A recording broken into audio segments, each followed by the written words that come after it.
You've heard it all your life, and not just from your mother, although you probably did hear it from your mother. You have such a great voice. Did you ever think of doing voiceover?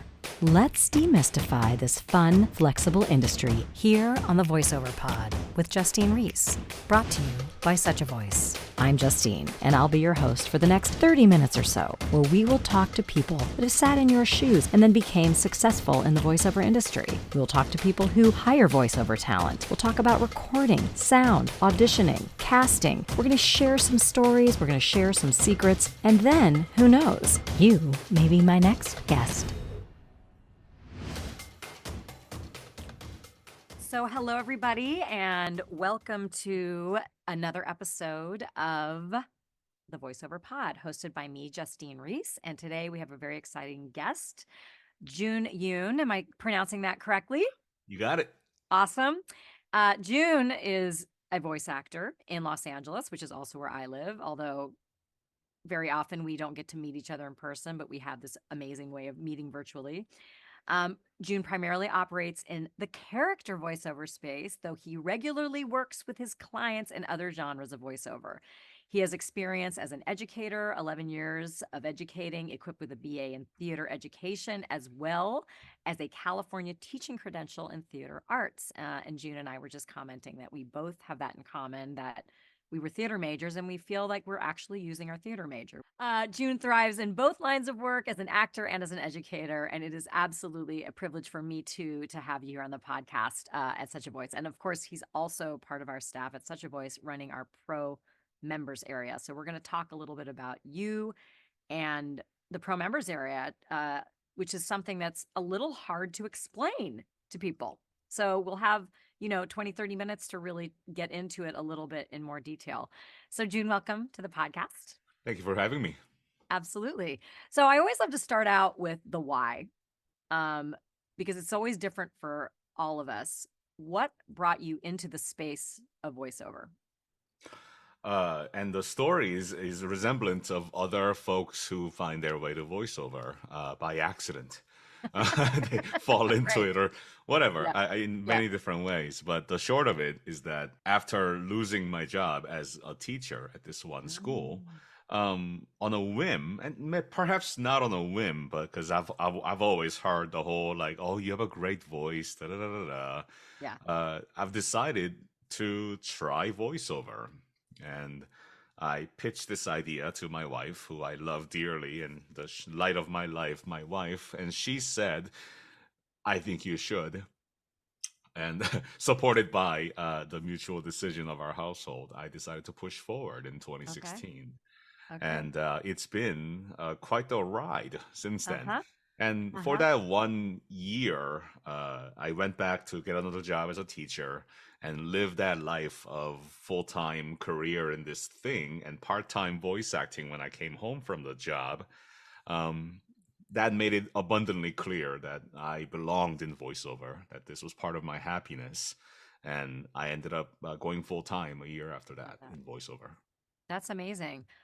I always tell students that come in with a teaching background that it is a great entree into the world of voiceover because you are always presenting. You are always basically improvising as well, with maybe questions that are asked of you. And you really can't put a price on that kind of training. And people don't realize necessarily. How do you think that helped you as a voice actor entering in 2016 with this background, which wasn't that long ago, No, 7 years? really, quite Yeah. recent, I would agree. Yeah. And Yeah. all my years of working as being an actor, working as a teacher, and directing and producing and choreographing at one point, which is crazy. Really? Oh, I I did a love lot of stuff that. in the theater. I love that. And all of it, I think, led to my ability to execute and make executive decisions to run this business of mine. And even today, when I speak to various clients and students and colleagues that I have, uh, it seems to be an area where a lot of folks struggle with sometimes. Yeah. The ability to analyze the options in front of them and to make an executive decision about their business, about this demo, this website, this program, whatever it might be. And uh, there's a lot of decisions that go into producing a show, as you could imagine. Oh And we yeah. did solid 3 shows every year, no Yeah. problem. Yeah. And that decision making capability, aiming for the best outcome and the most enjoyable time by everyone being shared in that project, Mhm. has been ingrained into my decision making skills. So Mhm. I really attribute my teaching experience to the success of my voiceover business. And do you think it also helped you realize that your first step would be coaching and training as opposed to what a lot of people want to do is just go out and buy a microphone and start doing it?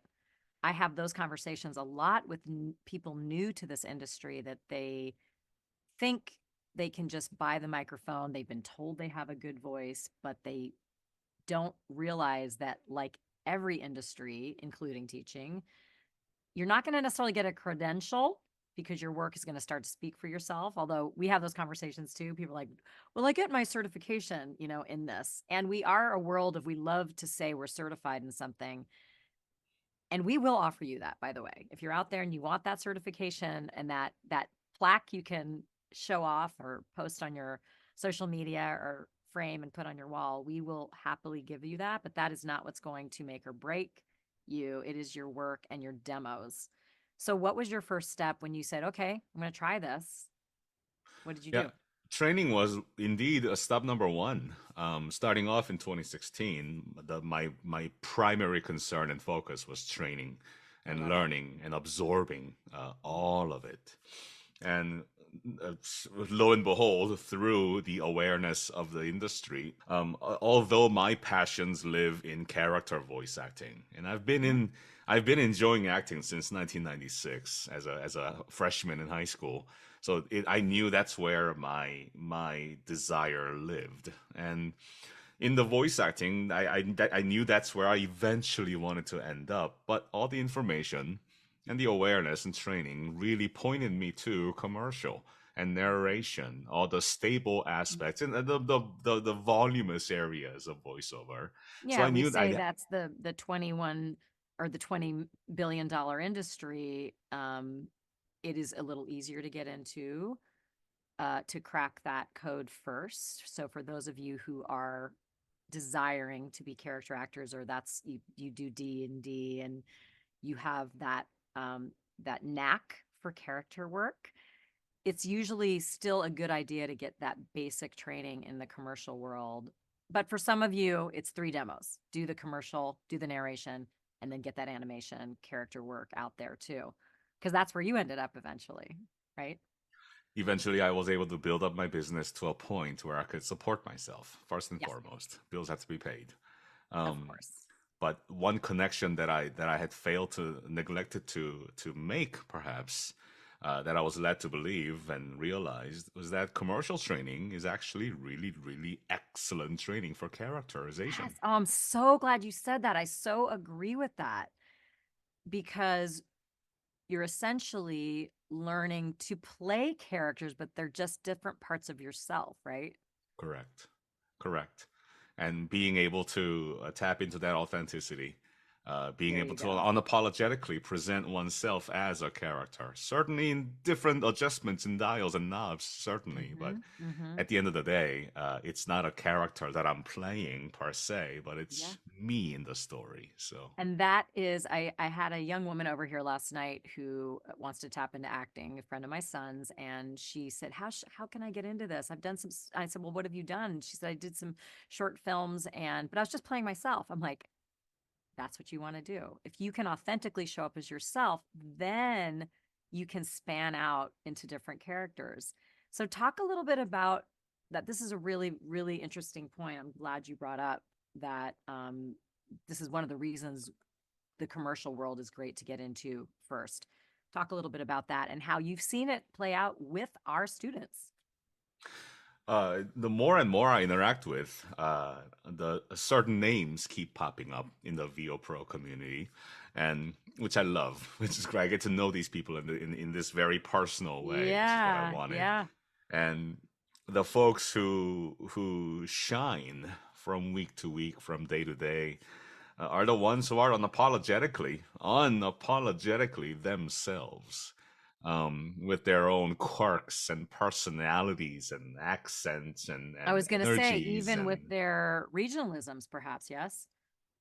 100%. And should they train in General American? Yes, they should, right? Should they work on Korean? Maybe for different applications as we go, certainly. But Mhm. uh, leaning heavily into the idea of who you are and the authenticities that you bring to the table in this Yeah, project, in this yeah, commercial, in this e-learning project, whatever it might be, yeah. I believe is the way to go, you know? Agreed. I have a spot I did for Mitsubishi. It's a 30-second spot, but the reason I think I was able to book that 30-second spot is because I talk about the climate in the home. And then, oh, and grandpa, gets treated with respect, and adding these little things that I did in the audition, which I would not have thought to do had I not had that training and that trust in myself to go to take that little bit of a risk. Do you find that, and I find that new students are maybe a little afraid, like, oh, I don't know if this is okay or not. Talk about how we give ourselves permission to do those little things that might book a job. If it wasn't for that risk that we're talking about, I wouldn't be so uh, um successful is the wrong word. I wouldn't be so deeply ingrained in the character Mm. side of voiceover where I wanted to end up originally. Um, Same with me, June. That was all I thought about when I first came to, I also live in Los Angeles. And let's be clear, everybody out there listening, you do not need to live here to do this at all. In fact, I don't suggest even pursuing work here or the big cities at first anyway. Build up your resume with, not your literal resume, but your audio resume with all the local markets, all the little, there's so much work out there in the little markets.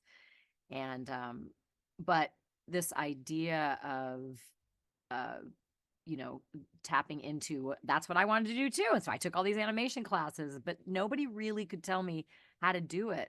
And then I found a commercial, there was a demo prep class I was able to take that clearly was going to end up giving me a demo. I couldn't find an animation demo prep class. And I still don't know that they exist, but they do here with us at Such a Voice. But I still think let's talk a little bit more about like why you didn't just do that right out of the gate. the foundational abilities of working, the technicals of working with a microphone, audio Yep. engineering, the business Mhm. side, all the Mhm. things that support our business individually and prospectively needed to be dialed in, I thought. And certainly that's what I I worked on agree. in the first 4 years. And in 2020, right at the beginning of the pandemic, is where I took that risk and I let go of a bunch of my clients around the world. They still get back to me every now and then. Hey, there's a e-learning thing. I know we would you? Of course, we still do them for them, of course. But I also needed to free up a lot of my time so that I Yeah. can focus my energy and effort into character acting. And without that risk of, I let go of clients, Justine, to Wow. pursue character. And sure enough, it paid Interesting. off, thankfully. And I attribute my happiness and my self awareness and all of this. Um, but going into character voice acting was very scary, and it took Mhm. an extreme amount of courage and Mhm. discussion with my wife and all the Mhm. things. But I'm going to talk about this. I'm going to say this a lot, but the self awareness of Mm. what is it that I want? Mm. Where do I thrive in? What gives me my happiness inside this Mm. industry is a question I think everybody must ask themselves. Take Mark Scott. We love Mark Scott, Viopreneur. The guy does not do a single line of character work in any context. He's perfectly happy with commercial and e-learning and corporate and explainers, and that's where he thrives. Good for him. I love Mark, and I can't I mean, imagine. another great example would be James Seawood, who's been on our podcast, who came through our program, taught for a while, and then just got too busy with his voiceover career. And on the podcast, he said, I basically write at this moment, I do like five things. I do them really, really well, and I do them for the NFL, and I do them for, hockey, and I do them for Buffalo Wild Wings, and I do them for all kinds of things that are very, very well known. So I don't want anyone to think that you even have to go into character work. So I think what's interesting to me about the things that you're saying, June, is the idea of pursuing happiness, the idea of pursuing joy. So, for most of the people listening out there that are thinking about doing voiceover and why they should or shouldn't or give up that other job, first of all, I always say you don't have to give up anything to start doing this. In fact, don't give up anything, because the more that you're secure, maybe in your financial, it's not a quit your day job and start doing this. It's an incubation period. Like you said, you had 4 years, and I don't know if you were giving up some other work, or you say, I think you mentioned you were at a crossroads where you had lost a job. A lot of people come to us in that situation. I was working corporate and there was a downsizing, and now I'm ready to do something else. So one door closes and it's time to pursue my dream. And if this is your dream, you can pursue it slowly, you can pursue it with gusto, but there's no need for nose to the grindstone on this. Because I think when we nose to the grindstone on things, we get so attached to the outcome. You talked about letting go of the outcome, and we get so rigid. So we don't allow for what might come in, which could eventually be character work. So let's bring this back a little bit to the students that are coming in and the community, and how the community is helping people foster their voiceover careers and be more confident and feel like they're part of something. uh, Especially in the VO Pro community on Facebook and other places, just generally online. Yeah. It is indeed all about that. Yeah. A sense of community, a place to belong with like minded people who share the same enthusiasm and passions. Uh, Yes. I'm not going to sit here and pretend that everybody's in it for their own happinesses. For some, it's an experimentation, and that's valid, of course. Yeah. For Of some, it's course. more than that, which is Right. okay too. But eventually, either this is going to work out or they'll find some other happiness. I really hope they do, whatever it might be. Whether that's bartending or snowboard instructing, I don't know. It could be anything, right? That sounds But good. if voiceover turns out to be indeed a happiness worth pursuing, then the VO Pro community is the perfect place to be, because you will be surrounded by the like-minded people who share the same enthusiasm and passion for this business. Yeah. And it propagates in multiple ways, from technical support to mental support, emotional, philosophical support, to practical advice about the industry and how things are changing all the time. And without without that sense of information and camaraderie about this thing that we love, it really can be, we mentioned this earlier, it can be very isolating. Yeah. And one thing I know about this world, Justine, nobody does anything by themselves and succeed in this way. We thrive inside a tribe, a community, Mm. a family, and the VO Pro membership is certainly a wonderful place and a reason for that. um, we have Just our so you crazy know, uncles too, you know. you are speaking my language, very much. I agree 100%, and I think we're still suffering a little of coming out of our 3 years of, well, 2.5 or whatever it was, of isolation, and how do we integrate? But what this voiceover community found, and especially it's very interesting that you made this transition to character work in 2020, because it's all I use a word in my classes, and if any of my students are listening, it's opportune. When we are prepared for something, we can take advantage of an opportunity. And that's what I call opportune. When an opportunity comes along, if you haven't invested the time and preparation, where you're not focused on the outcome, you're not focused on the work, you're just focused on maybe the joy of learning these skills, learning how to record, and having the support around you, which is what we're very good at. Those 4 tent poles in voiceover is the coaching and training, learning how to use a home studio, getting those demos done in a professional way where you are not so intricately and trying to DIY it, which doesn't work. So you get your scripts written for you in a customized way that really brings out the authenticity. Because one of the things we do at Such a Voice is we custom write the scripts on the services you use, the products you use, and what comes out. I'm just going to ask you, like you're one of my students, what comes out when we do that, June? Our own selves, Miss Yes. Justine. Yes. My whole thing is, tell me what you think about this, but my whole thing is commercials are not for voice talent are not about selling things. They're about sharing experiences.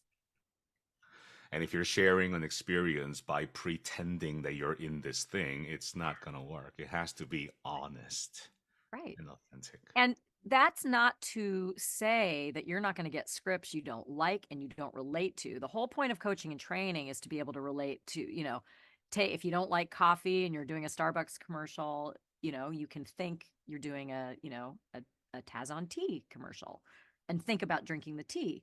But for your demos, how great is it to show up and talk about the things you like? Because then your demos become like a little slice of you. Have you found Absolutely. talk about yeah, tell me about how the community, in the VO Pro that you see these people coming back, what are they getting out of it? Many things. Number one, the continuation of the education. Yeah, Very, very importantly.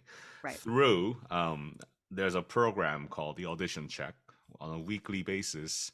Love it. Everybody who's in the membership can submit an audition every week and check what their audition process is, what that sounds like, and listen to and critiqued by a currently working member of the voiceover industry. So it's not we're not auditioning inside a bubble. We're not Yeah. auditioning to a bunch of people that we don't know. It's Mhm. people in the industry who are currently working, who have the capacity and the qualifications to provide that criticism. Again, a slice of life from the real world, Mhm. so that every actor can be better informed about what it is Mhm. that they're doing and Mhm. how their training has evolved inside of Mhm. them over time. Audition check. We also Audition check. I love it. And offer another program. are you bringing in coaches from Such a Voice, but also other outside entities as well, right? I am commercial coaches, casting directors for various things Love it. in commercial and character for now. Eventually, we'll expand into other areas and specialty folks who are operating in IVR, Yeah. audiobooks, and e-learning and things of that nature as well, of course.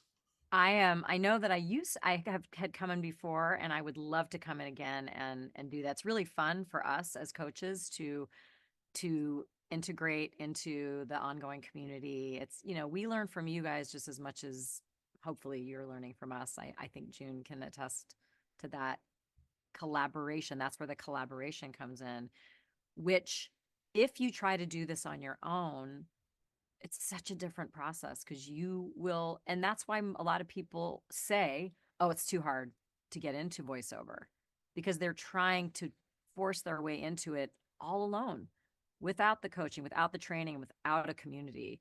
And the beautiful thing that has come out of COVID is the idea that a community can exist online, which is really the only way a voiceover community can exist anymore because we don't go into the studio.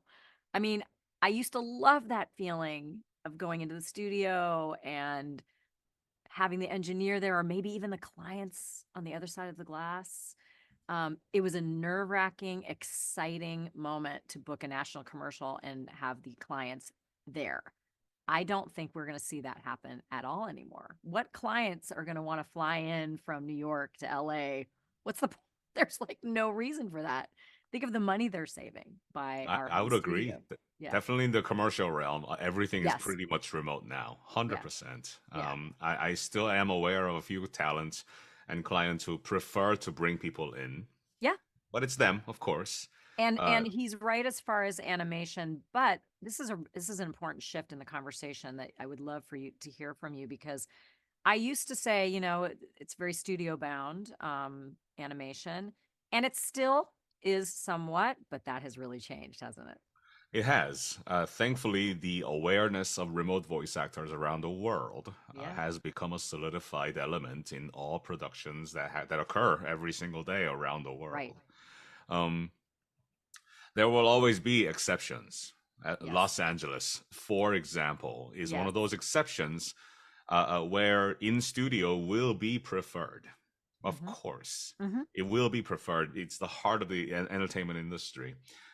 It doesn't mean that remote talent are neglected or ignored in any way.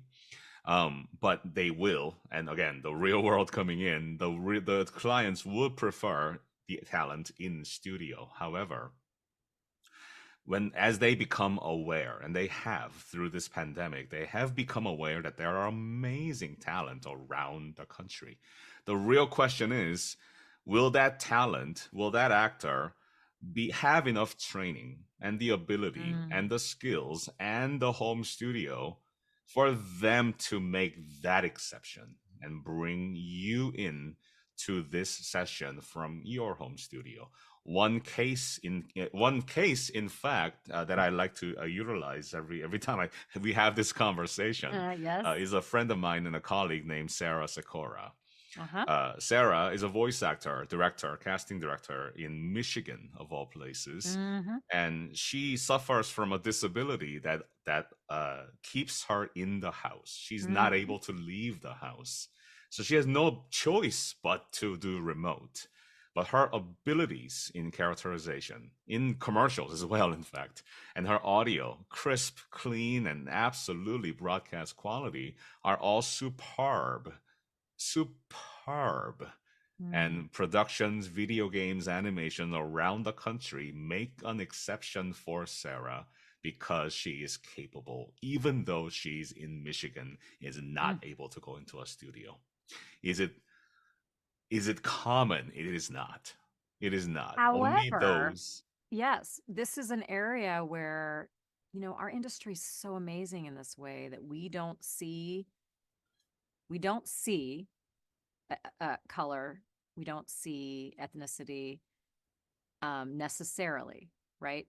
I'm not saying that those requests don't come in, but particularly talking about people with disabilities that maybe can't leave the home, like this woman you're talking about. And I have to speak of our very dear Tony Jackson, who I don't know if you've ever interacted with him in Pro Members.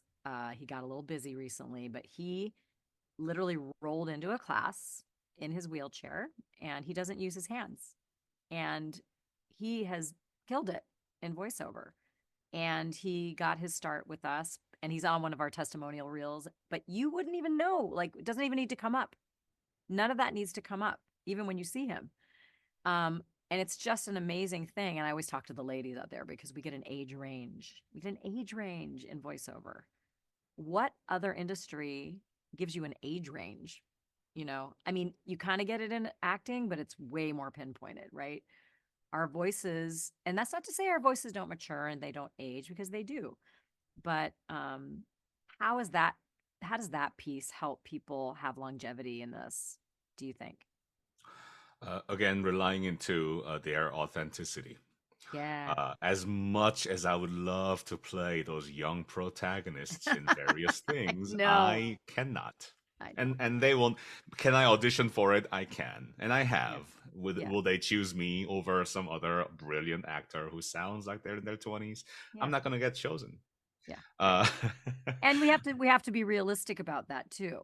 And that's where working with a coach again, like, what are you good at? It's impossible to be objective enough to know, and your coach can really help hone you and direct you. One of the things I love that we do, and I've seen, what we've changed how we do this at Such a Voice over time, but in your coaching you'll get to put your certain things in a file that the script writers will come along and listen to and try and write a script similar to that. Everything's custom, but we want to, hone that um, in the pro members. What are you seeing go on? Talk a little bit more about that in our community. just generally, everybody's self awareness increasing collectively together. And if I were to break that down into more bite-sized pieces, it's the education and experience through our program, through interaction with other colleagues in the group, as well as other folks coming in from offering outside perspectives. We become more self-aware of who we are, what we're capable of, and what it is that we're bringing. so that we can lean into those authentic aspects of ourselves and be a value proposing partner in this transaction with this client, in the relationship with this company, studio, whatever it might be. And I'm a proponent of knowing what we bring. If I if I'm Ford, I'm gonna push my F-150 because I know that sells, right? Yeah. Terrible example, perhaps, but I know what I'm bringing. I'm not Mhm. gonna try to audition for that teenage girl role. I'm not gonna Mhm. book it, not at all, and I Mhm. know Mhm. that. Mhm. Instead, I'm gonna choose to direct my energy and my time inside this 24-hour time limit that we have on a daily basis to focus my energy into a sharp honed point that pierces the veil of those dad roles because I'm a dad. Yeah. Literally, Yeah. a Yeah. majority of everything that I play in the character space, as well as narration and other things, are the middle-aged, late 30s to early 40s, mid 40s, 50s roles Mhm. Mhm. and components of the commercials and narration and these types of things. And I know that, and because I know that, I'm going to double down in Yeah. those areas where I will succeed. Yeah. There's And no and point. you gotta learn that somewhere. And that's also when you do your demo, we wanna lead with your strongest age range, authentic voice, and I always say I'm a voice of authority with a sense of humor that tells it like it is. That is not everything I do, but that is a lot of the kind of things I book. And then I have done a lot of like compassionate reads. So how do you find that? Uh, I mean, I have answers, but I'm asking you because what do you tell students about how we tap into that? By experience, Mhm. right? By taking the shoes off and getting on the hot coals to walk the walk, right? Um, Little throwing a little Tony Robbins out One there. learns by Oh yeah, doing, and one learns by yeah. failing as Oh, well. I love that. Mm. Spectacularly, of course.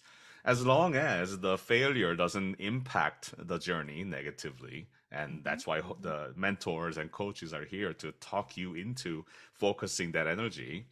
But experiencing it and failing, I believe in no other better teacher than life experience itself, especially in this industry where Yes. yourself and your authenticity is what you're bringing, number one.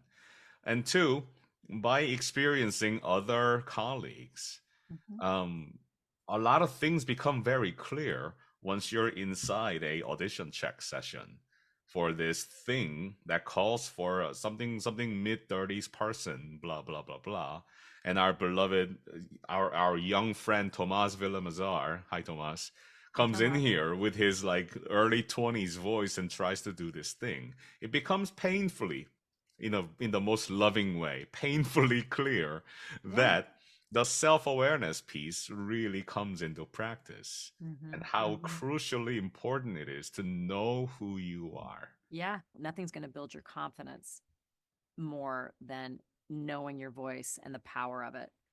And an area I've gotten into is vocal, coaching vocal empowerment. And it's really, that's another thing you're going to get. It's a great sidebar to this kind of coaching and training is how it's going to affect you in other areas of your life. Thoughts on that? Yeah, a lot. And every decision I make outside of voiceover in my personal life is indeed based on my authenticity and self-awareness. Mm-hmm. And some of the tenets that I was fortunate to earn through improvisation, which talks about authenticity and self-awareness. Love improv out there, the being involved in improv, which you will get a little bit with our great Tim Powers. Also did an episode with him. Very good. Learning how to take risks and trusting your instincts, right? So that when you're faced with these bunch of words that you didn't say, right, these words and concepts and ideas that are foreign because you didn't come up with them, they're not your Mm, ideas and your words, so that you can lean into who you are, who I am, who we yeah. are, and say it, express it, and be it as believably, authentically, naturally, convincingly as we can. Yeah. I love that. Um, we are running out of time, but this has been such a wonderful conversation. Where can we hear you? What are some of your favorite things that you have done, June, that you look back and you're like, this was a great legacy I got to leave with my voice? That's very kind. Thank you. If anybody here is a fan of a video game called Genshin Impact, I Mm. play a bunch of dads in that game, of course. I love that. But you'll also hear me on a video game called Wulong, Fallen Dynasty. You'll hear me on Black Desert Online, The Land of the Morning Light, Tower of God, the new Tower of God, and oh my gosh, Disgaea 7. That's what it is. Okay, okay. Play this cute magenta colored bunny, Oh, um, who is this supremely difficult boss level character who's gonna really test your video game abilities. so So be aware. there's a great irony that can happen in character work too, where the character can look one way and then sound totally different. I think we can think of a lot of examples of that in Pixar films, like the birds in The Little Mermaid, those opposites. And the idea to play an opposite, like you might look at a cute little bunny and think, oh, the cute little bunny sound like this, but how funny if the cute little bunny sounds like that, right? And what can you say about that? To again lean into the whatever the visual might be, Yeah. right? Whatever the character, Yep. whatever the appearance might be, if it's an antagonist with terrible set of morals and the Right. words and ideas that align with their own belief of XYZ things, and that's why you play. And you tap into that evil side of you. Everybody has one, myself included. And Mm-hmm. we be vulnerable with those evil sides of us. Indeed, uh, um, even though Hado is this super cute bunny creature, um, he'll cause a lot of damage to your players, to your characters, and better be I love it. aware. I feel good about it too. I love that. Yes, tapping into that authenticity. I always say that's even in character work, you guys, it's got to be built in realism, which is why the coaching and training is so important. Even if you're great at doing funny voices and everyone tells you, I love the voices you do, or you great at imitation.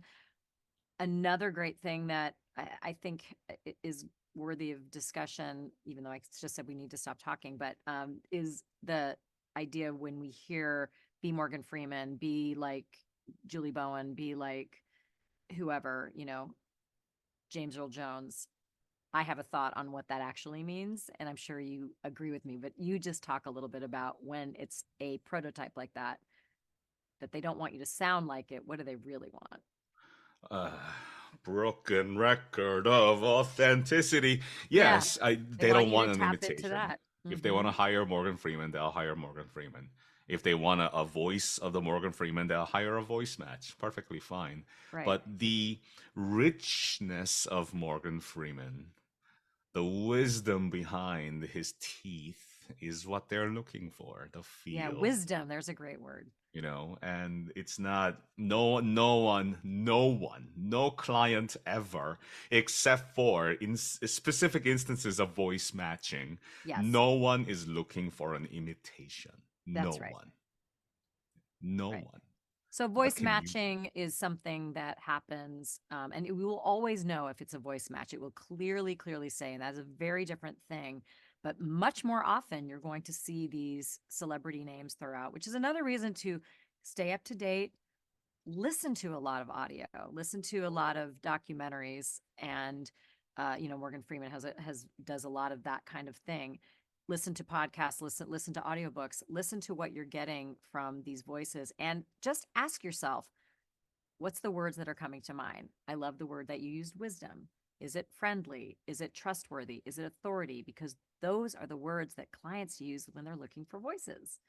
And then you can start to say, that's why I say I'm a voice of authority with a sense of humor that tells it like it is. I can be very dry and very blunt. I can be authoritative. I probably should throw the word compassion in there because I think I book a lot of that kind of stuff too. But finding those words that resonate with your voice and working with your coach. So we talked a little bit about if you're interested in finding out more about how you can build your coaching and training and get to demos, please reach out. There will be links everywhere with Such a Voice, and happy to do a voiceover evaluation or watch a webinar. And how can we find you, June? I'm at juneyoon.actor for Okay. my acting everything, and juneyoon.info for coaching and resources and information. Okay. And what would be your last words of advice to someone considering this career? To progress, and not to stagnate, but to progress. And even if that means micro step every week, still progress. To progress in this journey with gratitude, with self-awareness, with empathy for yourself and others, and to absolutely bring into question the assessment, is this happiness? Because if it is, you're gonna make it. Yep. Yep. Staying in a place of gratitude and joy. I really appreciate those words as we are ending out the year, rolling into the holidays. And another thing to consider is we got a brand new year ahead of us. And if this is something that you're interested in, what a great time to start taking little baby step actions towards it. So thank you for joining us today, June. And I look forward to many more conversations and maybe even joining you in the pro members area to do a little coaching. Looking forward to having you. I'll send you the link for those things, and we'll expect you, Justine. All right, June. Thank you so much. And thanks for listening to this episode of the VoiceOver Pod with Justine Reiss and June Yoon. If you want to learn more about what it takes to become a working voiceover actor, come to an intro class or schedule a voice evaluation with Justine.